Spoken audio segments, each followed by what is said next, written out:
Welcome back to the Deep Dive. Today, we are heading into some territory that might make you rethink every impulse buy you've ever made. Oh, yeah. And frankly, it might make you look at your own life choices a little, a little differently. I think that's fair to say. We're talking about the psychology of wanting, specifically wanting what we can't have. It is good to be here. And you are so right. Today isn't just about, marketing tricks or sales funnels. Oh, it feels deeper. It is much deeper. We are looking at a fundamental wire in the human brain, a wire that connects scarcity to value. A wire in the brain. I like that. And it's a wire that can be pulled by anyone, from a car salesman to a revolutionary leader. Absolutely.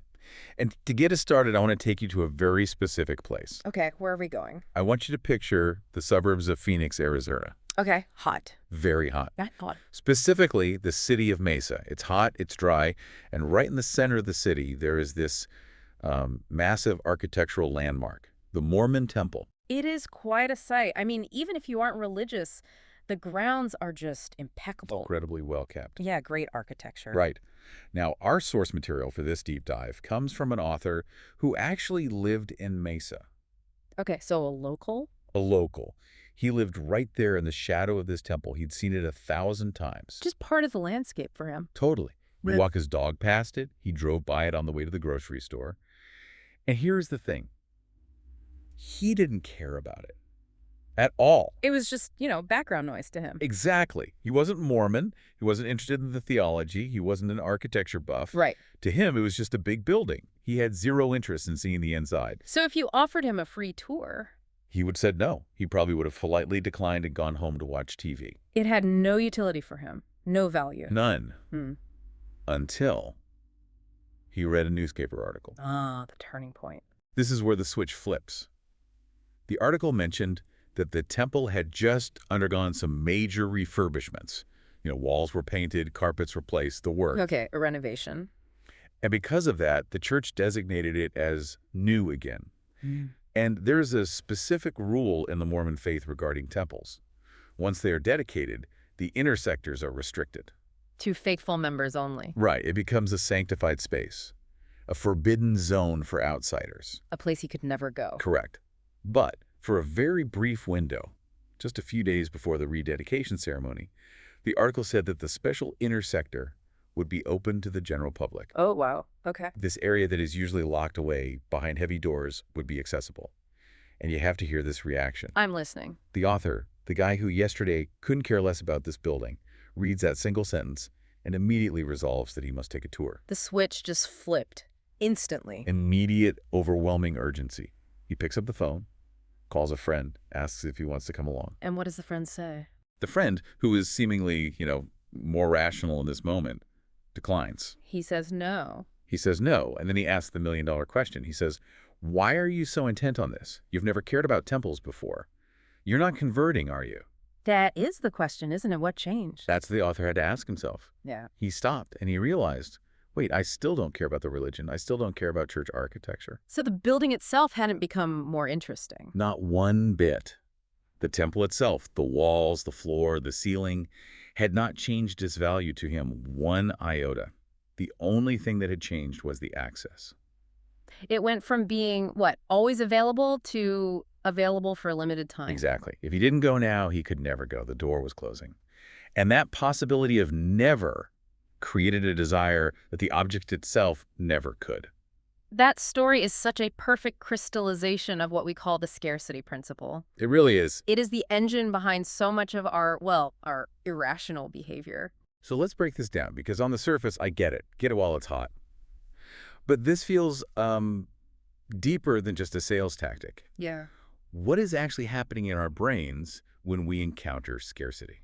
Well, the scarcity principle is, at its core, a heuristic, a mental shortcut. A shortcut, okay? It just states that opportunities seem more valuable to us when their availability is limited. That's simple enough. There is a quote by G.K. Chesterton that really captures the emotional weight of this. He said, "The way to love anything is to realize that it might be lost." The way to love anything is to realize that it might be lost. That sounds poetic, almost romantic, but is that actually, scientifically true, or is it just a nice sentiment? It is biologically true. Our brains are hardwired to react to the threat of loss much more intensely than the promise of gain. But why, though? I mean, from an evolutionary standpoint, wouldn't gaining food be just as important as not losing food? You'd think so, but not necessarily. Think about it this way. If you were a hunter-gatherer and you have enough food to survive the day, finding a little bit more is nice. It's a bonus. It's a bonus. But if you lose the food you have, You're in trouble. you starve, you die. The penalty for loss is extinction. The reward for gain is just comfort. So nature wired us to prioritize defense over accumulation. We call this loss aversion. Okay, that makes perfect sense. The fear of the stick is stronger than the desire for the carrot because the stick might actually kill you. Exactly. And this plays out in modern life in all these fascinating ways. It's not just about food anymore. It's about information, health, money. Right. For example, look at health research. Yeah, I remember seeing something about breast cancer screenings in the notes. This was fascinating. It really is. Researchers were testing different pamphlets to encourage women to perform self-examinations for breast cancer. They created 2 versions. Okay. The first version was positive. It was framed around gain. It said things like, you can gain several potential health benefits by spending only 5 minutes each month doing breast self-examination. Which sounds like a standard, logical public service announcement. Do this, get good thing. Logical, yes, but effective. Not really. It didn't move the needle much. Okay, so what was the other one? But the second pamphlet was framed around loss. It said, you can lose several potential health benefits by failing to spend only 5 minutes each month doing breast self-examination. So wait, the content was the same. The action was the same. Identical information. The only difference was the framing. Gain benefits versus lose benefits. And the pamphlet focusing on loss was significantly more successful at getting women to actually perform the exams. That is just wild. Yeah. We're willing to risk our health if we think we're just gaining safety, but if you tell us we're losing it, we panic and take action. We see the exact same thing in home insulation sales. How so? If you tell a homeowner, if you insulate your attic, you'll save 50 cents a day, they just shrug. 50 cents isn't exciting. Right, who cares? But if you tell them, because your attic isn't insulated, you were losing 50 cents a day. It's like having a hole in your pocket where coins are falling out. They buy the insulation. I definitely feel that. The idea of money just falling out of my pocket is, like, physically painful. It's a visceral feeling. It's funny, as you're saying this, I'm realizing this explains a habit I have that drives my spouse crazy. Oh, yeah. The phone call phenomenon? Ah, the interruption compulsion. Yes. Okay, picture this. I'm sitting at dinner with a friend. We haven't seen each other in months. The conversation is deep. It's meaningful. We're laughing. A high-value interaction. A very high-value interaction. And then my phone rings. And you don't recognize the number. No idea who it is. Could be a telemarketer. Could be a wrong number. But I have this overwhelming urge to answer it. I'll actually say, sorry, I have to take this, and step away from a sure thing, high-quality conversation to talk to a total mystery. Why do I do that? Am I just rude? You're not rude, you're human. You are falling victim to scarcity. Think about the availability. Okay. The friend sitting across from you is available. They are there. The conversation is secure. You can pause it and come back to it. Right. They aren't going anywhere. But the caller, that is a fleeting opportunity. If you don't answer now, that interaction is gone forever. Oh, man. You will never know who it was or what they wanted. The scarcity of that specific moment overrides the quality of the interaction you're already having. So I'm trading. You are trading a high-value sure thing for a low-value maybe solely because the maybe is about to disappear. That is getting really depressing when you put it that way. I'm letting my lizard brain ruin my dinner parties. It happens to the best of us. But if you think that's irrational, we have to look at the world of collectibles. Ah, yes. This is where the scarcity principle gets truly bizarre. We call it the precious mistake. Oh, this is the stuff about the stamps and coins, right? Oh, yeah. The flawed items. Yes. Now, in almost every area of life, a defect reduces value. If you buy a car and it has a scratch, you want a discount. Of course. If you buy a shirt and it has a tear, you return it. Obviously. We want perfection. Usually. But in the collectibles market, scarcity inverts that rule. Flawed items become the most valuable things on Earth, simply because the flaw makes them rare. The example that really stuck out to me was the George Washington stamp. The three-eyed Washington. It's a classic. So there was a printing error on a series of stamps where the plate slipped, and it looks like George Washington has a third eye in the middle of his forehead. Which objectively sounds hideous. It is. It's anatomically incorrect. It's aesthetically ugly. It's a piece of garbage, really. Right. If they had printed 10 million of them, people would have just thrown them away. But because the mistake was caught and only a few slipped through, those ugly stamps are worth a fortune. So the scarcity just completely overrides the actual quality. Completely. We are paying millions for a printing error. No, we're paying millions for the impossibility of getting another one. That's the perfect way to phrase it.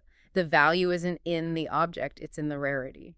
And I imagine there are people who know this, people who don't just wait for printing errors, but actually, manufacture this feeling of losing out to make money off of us. Oh, absolutely. The source material calls them compliance professionals. A nice term for it. A very polite term, but let's just call them what they are, masters of manipulation. They know that if they can make you feel like an opportunity is slipping away, your IQ drops about 20 points. We see this in retail all the time. Yeah. Limited number available. All the time. Only 2 left in stock. Right. This is the last convertible on the lot with this engine. Even if there are 50 more in a warehouse in New Jersey, they want you to believe this is the end of the line. Or the deadline tactic. Sale ends Sunday. My favorite example from the research was a movie theater ad that managed to squeeze the scarcity principle 3 times into a 5-word sentence. It was brilliant. Okay, what was it? Exclusive, limited engagement, and soon. Exclusive, so scarcity of access, limited, scarcity of number, and end soon, scarcity of time. It is a triple threat. That's a masterclass. And it works. But sometimes this isn't just about selling movie tickets or stamps. Sometimes it ruins lives. We need to talk about the boiler room operations, specifically the story of Daniel Gulbin. This story really hit me. It's just tragic. Walk us through it. Daniel Gulbin was an 81-year-old retired utility worker, not a rich man, but he had his life savings, about $18,000. Okay. And he lost every single penny of it to a boiler room scam, pushing bad investments in oil and silver futures. And a boiler room is basically just a room full of guys on phones lying to people, right? That's the gist of it. That's the gist. But what's terrifying is the sophistication. They didn't just call Daniel and say, "Give me your money."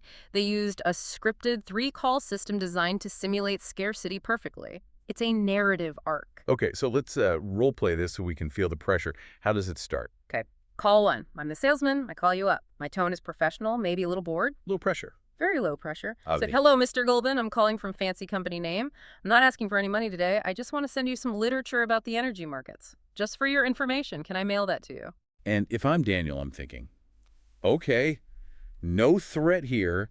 You are asking for my credit card. You're giving me something for free. So I say, sure, send it over. Boom. You've lowered your guard. I'm not a predator anymore. I'm a source of information. You read the brochure. It looks professional. Then a week later, call 2. What's the pitch this time? Is this where they ask for the money? No, and this is the genius part. I call you back and I sound excited. I tell you, "Mr. Gulbin, remember that oil play we sent you info on? Well, we just made a massive profit for our clients. It went through the roof." So now I'm feeling a little regret, a little FOMO. I missed out. But then I hit you with the takeaway. What's that? I say, "It's a shame we didn't get you in on that one. It's too late now. The window is closed. We can't accept any more money for that deal. But listen, I just wanted to let you know we're watching the markets." And then I hang up. Wait, you just hang up. You don't ask for any money. No. I told you that you couldn't invest. I created the ultimate scarcity. A closed door. Oh, that's evil. I dangled the massive profit and then I snatched it away. Now, you aren't thinking about the risk of the market. You are thinking about the pain of being left behind. You are stewing in that loss. That is diabolical. So by the time the third call comes... You are primed. You're ready. Call 3. A few days later, I call you and I'm acting breathless. I'm shouting over background noise. I pretend I've just run off the trading floor. Creating urgency. Yes. "Mr. Gulbin, another situation just broke. It's exactly like the last one, but you have to act now. I can only hold this spot for 10 minutes. And because I've already felt the pain of missing the last one, I don't want to feel it again. You panic. You don't check the company's background. You don't read the fine print. You just want to stop the pain of missing out again. And he sent the money. Daniel Gulbin wired his $18,000 immediately. And of course, the profits never existed. It's just devastating. And it shows that this isn't just about greed. It's about fear. The fear of loss is so powerful it can bypass the wisdom of an 81-year-old man. It bypasses the cerebral cortex entirely. It speaks directly to the emotional centers, the amygdala.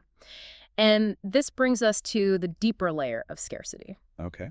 We've talked about the heuristic, the shortcut that says rare equals good. Mm-hmm.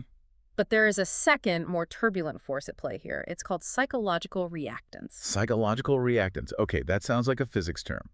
What does it mean in plain English? Think of it as the immune system of your free will. Okay, I like that. As opportunities become less available, we lose freedoms. We lose the freedom to choose that item or that option, and humans hate losing established freedoms. We hate being told what to do. Or what we can't do. When our free choice is limited or threatened, we react against that interference. We push back. We want the item more, not necessarily because of the item itself, but because we want to reassert our control. So it's basically, you can't tell me what to do. That's the whole feeling. Precisely. And child psychologists tell us this starts at a very specific age. The terrible twos. Oh boy. Every parent listening just shuddered. That. I know. But we have to reframe the terrible twos. It's not just a child being difficult. What is it then? It is the emergence of the self. This is the moment the child realizes, I'm a separate entity from my parents. I have my own will. It's the birth of the individual. Yes. So when you tell a 2-year-old no, they don't just hear a rule. They hear a threat to their newfound status as an individual. So they fight back to prove they exist, to prove they have agency. Yes. There was a study done in Virginia, they called it the plexiglass study, that illustrated this perfectly. They took boys, average age 24 months, and put them in a room with 2 toys. Okay. The toys were identical. One was placed in front of a barrier, one behind it. And what kind of barrier are we talking about? Well, in the first scenario, it was just a low piece of plexiglass. About a foot high, the toddler could easily reach over it. Not really an obstacle. Not at all. And did they care which toy they played with? I'm gonna guess no. No. They showed no preference. The barrier wasn't a real obstacle, so it wasn't a threat to their freedom. But in scenario B, they replaced the low wall with a 2-foot-high barrier. Ah. Now, the toy behind it was actually hard to get. The path was blocked. Their access was restricted, their freedom was limited. And the reaction was immediate. The boys went for the obstructed toy 3 times faster than the accessible one. 3 times faster. They ignored the easy toy completely. They went straight for the challenge. So they didn't just want the toy, they wanted to beat the wall. They wanted to restore their freedom of access. The toy was just the trophy of their victory over the restriction. That makes so much sense. And I assume this doesn't just, vanish when we turn 3. Oh, no. It goes dormant for a bit, but then it comes back with a vengeance in the teenage years. Of course. Adolescence is the second peak of reactance. It's the transition from child to adult, another massive fight for autonomy. Which brings us to the ultimate teenage drama, Romeo and Juliet. The bard knew his psychology. We tend to think of Romeo and Juliet as the greatest romance of all time. Sure. But social scientists look at it and ask a cynical question. Was the passion between them so intense that it transcended the family feud? Or was the passion created by the family feud? That is a very unromantic take. You're saying they only liked each other so much because their parents said no? That's the theory. It's called the Romeo and Juliet effect. And there is data on this. There is. A study of 140 couples in Colorado found a direct correlation. Parental interference was linked to greater love and a stronger desire for marriage. So if the parents hated the boyfriend, the girl loved them more. Is that what you're saying? That's exactly what the data showed. And importantly, when the interference cooled off, when the parents backed down and said, fine, date who you want, the romantic feelings actually cooled down too. That is incredible. Yeah. So parents who are trying to break a couple up are actually just pouring gasoline on the fire. You are creating a forbidden fruit. And the only way for the teen to assert their freedom is to embrace the forbidden thing. We saw this in advertising, too. How so? With the Virginia Slims campaign. You've come a long way, baby. Right. It was a brilliant, manipulative campaign. They linked smoking to independence, to women's lib, to breaking old social constraints. The ultimate rebellious act. And the result, during the run of that campaign, the percentage of smokers increased in only one demographic, teenage women. You tell a teenager, this is rebellious, this is for the free, and they sign up. Exactly.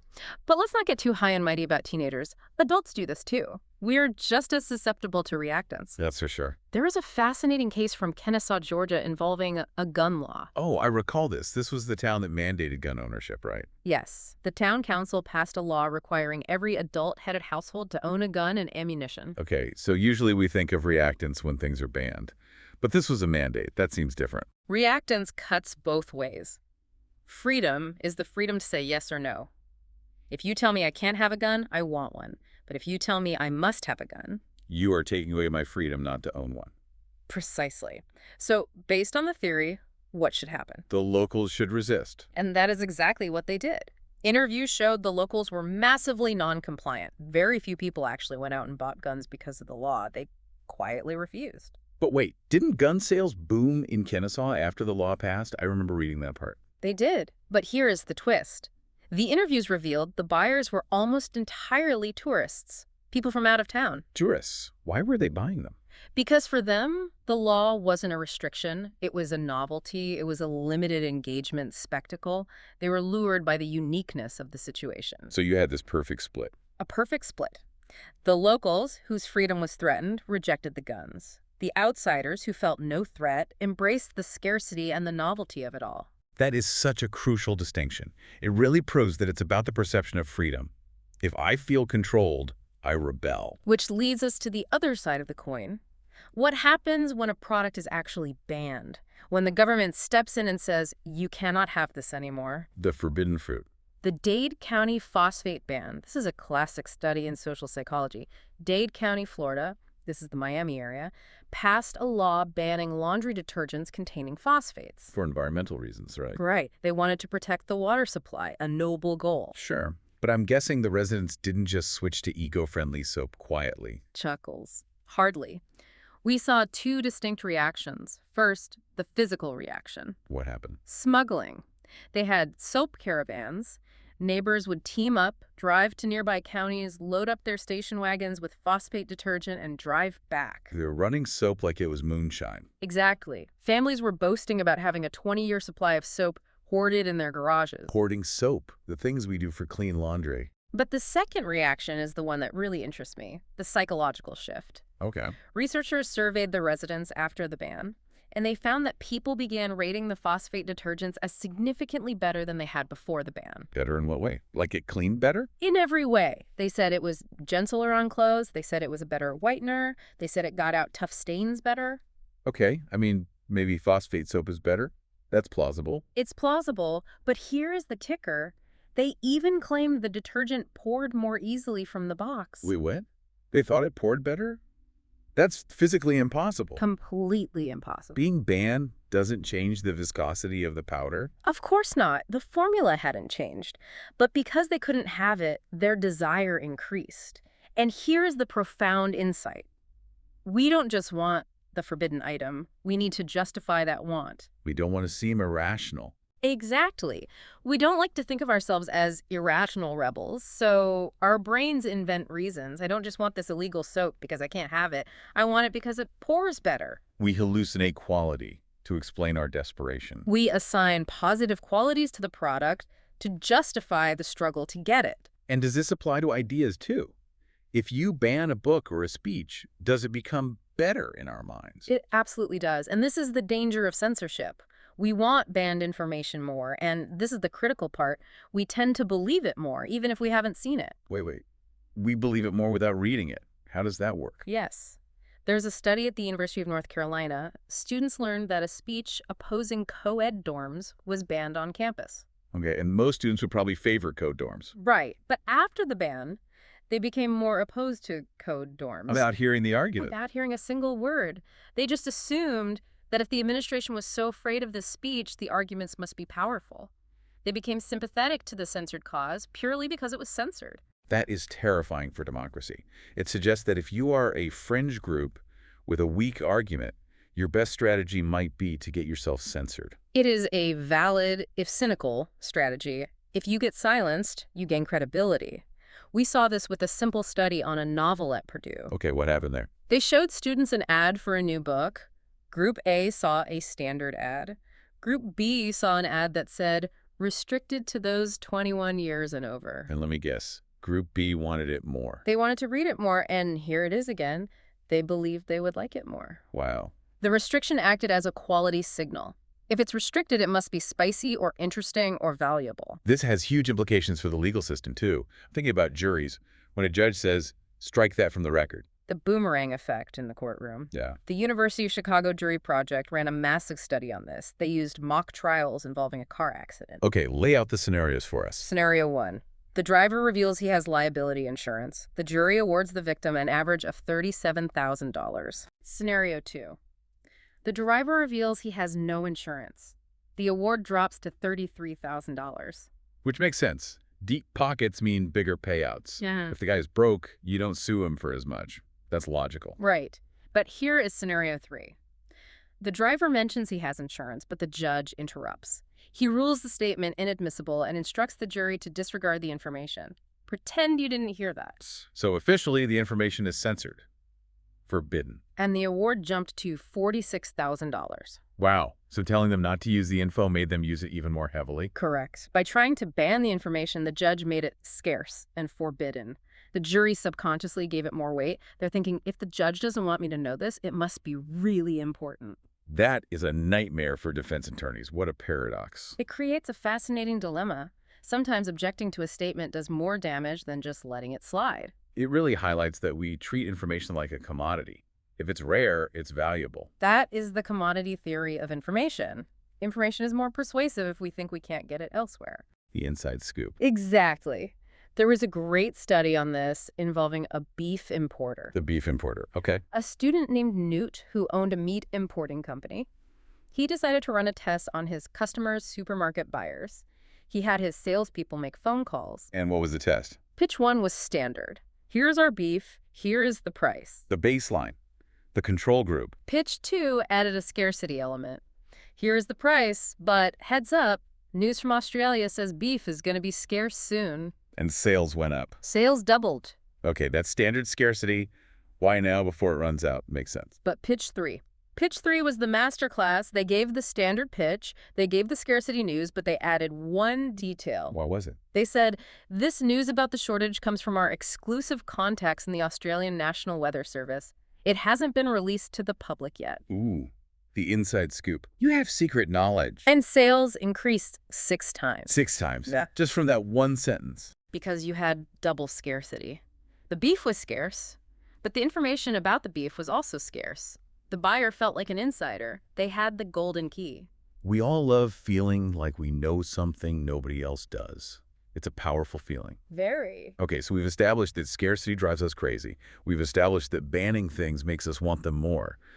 But is there a perfect storm for this? A set of conditions that makes us totally lose our minds? There is. And it was uncovered in what I consider the holy grail of scarcity research, the cookie study by Stephen Wurtzel. I love that we are about to explain violent revolutions and stock market crashes using chocolate chip cookies. It's the best. Set the scene for us. It's a simple setup.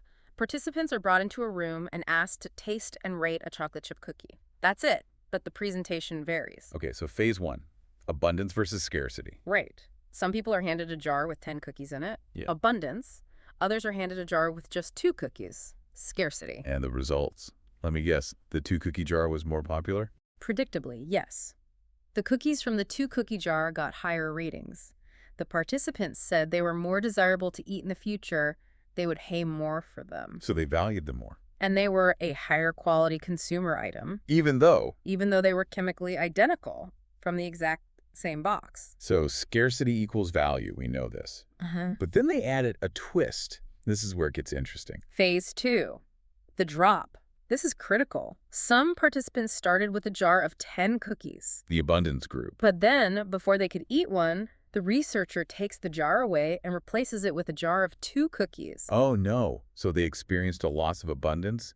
They watched their wealth evaporate? Exactly. Compared to the people who just had 2 cookies the whole time, the people who experienced the drop rated the cookies significantly higher. So we want things most, not just when they are scarce, but when they have recently become scarce. The drop is more powerful than the state of scarcity itself. And this connects directly to political theory. How so? Specifically, Davies' theory of revolution. James C. Davies. He studied why nations explode into violence. Yes, and he argued that revolutions don't usually happen when people are consistently downtrodden. If you are always poor, if you have always been oppressed, you tend to view it as the natural order. You are apathetic. You're just used to the jar having 2 cookies. That's your baseline. Exactly. Revolutions happen when a period of improvement is followed by a sharp reversal. When people taste the 10 cookies and then get dropped back to 2. Can we apply this to a real historical event? Look at the U.S. civil rights movement in the 1960s. A lot of people ask, why the 60s? Things were arguably historically worse for Black Americans in the 1800s or early 1900s. Right. But the riots, the major push, happened in the mid-60s. Because the 40s and 50s were a period of progress. Black Americans saw gains in income, legal rights, desegregation. The jar was filling up. They had hope. Things were getting better. But in the 60s, reality stalled. Legal changes were easy, but social change was hard. Income slid back slightly relative to whites. Violence against Black families increased. So you had the drop. The promise of equality was suddenly snatched away. And that is when the explosion happened. As the text says, freedoms once granted will not be relinquished without a fight. It's powerful. We saw this again with the Gorbachev coup in 1991 in the Soviet Union. Right, the fall was the Soviet Union. Gorbachev had granted liberty's glasnost. He gave the people rights they had never had. He let them speak. He let them vote. He gave them 10 cookies. He did. Then a hardline coup tried to take power and reinstate the old order. They tried to take the cookies back. And the people didn't just shrug and say, well, it was nice while it lasted. No. They lashed out with a ferocity that shocked the world. The quote in the text is visceral. Like a dog would if someone tried taking a fresh bone from its mouth. Wow. Thousands took to the streets, unarmed, face-down tanks, and the coup collapsed in 3 days. Just a powerful lesson for leaders. And for parents, too, I guess. Absolutely. Inconsistent discipline creates rebellious children for this exact reason. If you give a child a freedom, sure, you can stay up late, and then randomly take it away the next night, you are creating a revolutionary. You are simulating the drop. Okay, so we have scarcity, we have sudden loss, but there is a third ingredient in this recipe for madness. The cookies weren't done yet. No. The final variable, the most potent one, is competition. Back to the lab. In the final variation, the 10 cookies were reduced to 2, but the researcher gave a reason. To one group, he said, oops, I made a mistake, wrong jar. So the loss was accidental, just a random event. Exactly. But to the other group, he said, I have to take these away because I need to give them to other raiders. Other people need these. Social demand. Suddenly, you aren't just losing a cookie, you are losing it to a rival. And I bet that group went absolutely nuts for those cookies. The cookies that became scarce due to social demand were rated the most desirable of all. Scarcity plus rivalry is the deadliest combination known to psychology. This explains feeding frenzies in nature. Literally. Fishermen use this. They throw chum blood and bait into the water. It's not just about the food, it's about the crowd. The fish go into a competitive fury, thrashing and biting. They lose their minds. At that point, they stop thinking. You can throw in a bare metal hook and they will bite it. They are biting the competition, not the food. And department stores do this to us humans. We call them loss leaders. Black Friday doorbusters. Exactly. Toss out a few cheap TVs on Black Friday.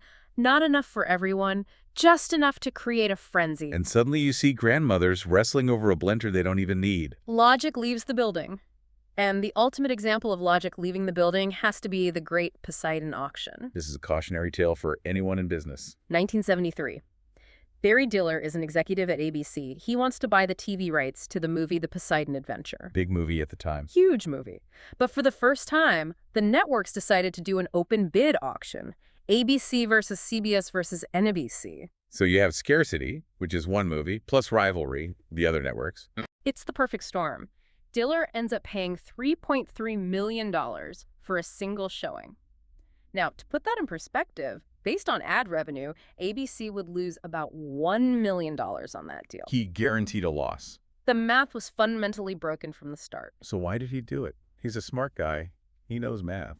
The rival, Robert Wood of CBS, admitted it later. He said, the fever of the thing caught us. Like a guy who had lost his mind, I kept bidding. He was caught up in the competition. He was actually relieved when he lost. He's that happy he lost. He realized that winning the option would have been a disaster for his company.